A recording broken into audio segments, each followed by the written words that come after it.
Ang hindi ko maintindihan, bakit napakamahal ng postal ID? 650! No parking daw. Saan ako magpa-park? Sa Marikina daw. So yung post office pala dito sa Mayamot ay hindi sila nag-i-issue ng postal ID.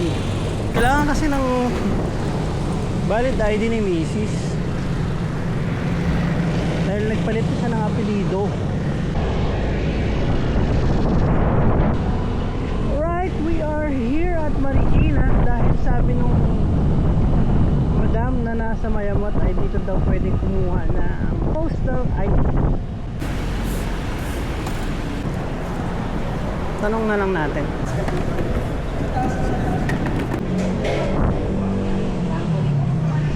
Kung pwede Gcash or ano. Pag wala, baliktaran tayo. Tingnan mo kung may bayad. Ay, may bayad ma. 650. Ayan o.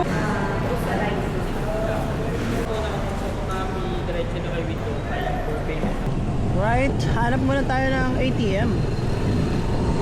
Dahil cash lang ang ina-accept nila. At medyo mahal yung ID, no? 550 para sa regular, which is yun yung ihahatid sa inyo, sa bahay nyo, pero 1 month.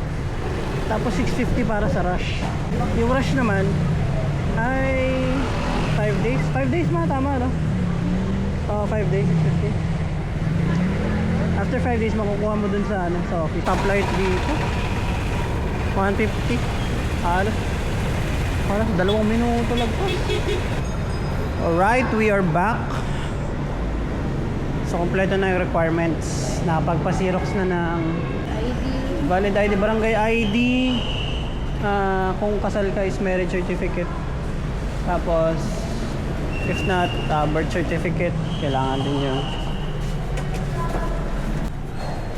Wala kang barangay ID.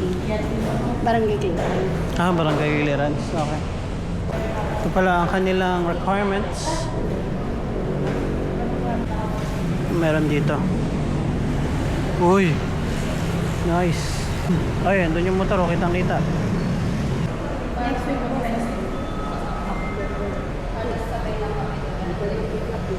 Okay. Kailan mo daw makukuha? Wednesday, September 2. Wednesday next week?